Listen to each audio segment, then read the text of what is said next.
I understand back in 2004, I believe you were interviewed for the LA Times with, is it Mary McNamara? And she said something about having that talk, that a lot of people in the industry have that talk behind closed doors with a spouse, significant other. The conversation. The conversation, thank you.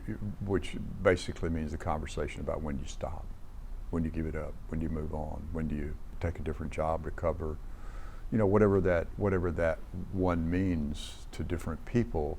But it usually is an exit. It's usually, okay, I did what I could do and now I have to move on. And we were in a little bit of an unusual situation that I had my children really late, and I had one daughter and then immediately had two more. We had 3 children in 18 months. So I had learned how to do the industry for myself, and then I learned how to do it for Mary and me, the two of us together. And I thought I was getting a handle on Mary and me and Ella. But when Annie and Molly got here, it was a very, very different responsibility. I mean, I got pushed into adulthood, and they needed what they needed, and it was my job to make sure that they had that, in the most fundamental of ways.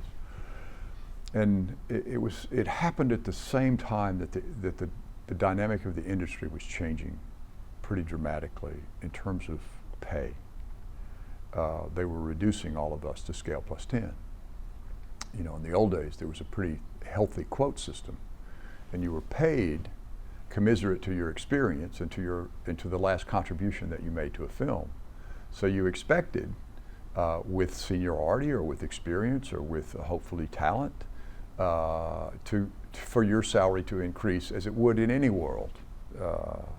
But the corporations decided, you know what, if Michael O'Neill doesn't take that job, there's a guy right behind him. So offer him this, and if he doesn't want it, tell him to move on. Well, as a young man, you can do scale plus 10. You can, but you can't when you have a mortgage and 3 children and a wife and responsibilities. You have to work all the time. And so we had to have the conversation, and that's what Mary McNamara, that LA Times writer, I thought I was meeting her for some like career thing, and we were sitting over coffee, and she says, "Do you ever have the conversation?" And I went, "Oh my gosh, oh please, is that where we're going with this?" And she said, "Yeah." I said, "Okay, here we go." And it was, I honestly, I thought that was the end of my career.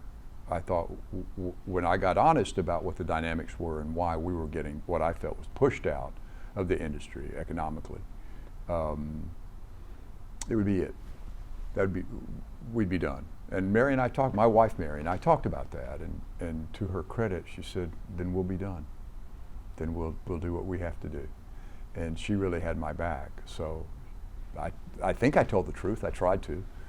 And it turned out to be a remarkable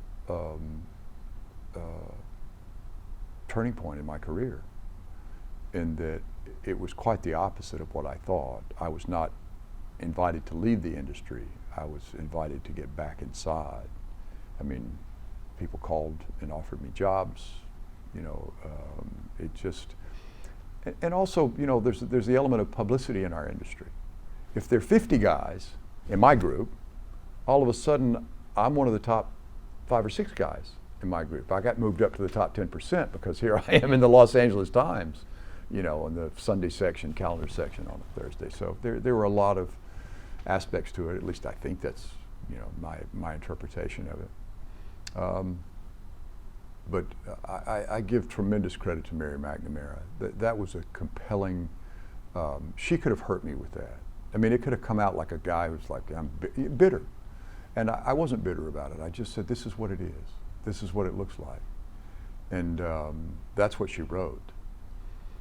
And I got to tell you, I was the feedback that I got, both from our peers and colleagues, was extraordinary. For a long, long time, I couldn't walk on a studio lot and somebody wouldn't say, I appreciate you telling what it was.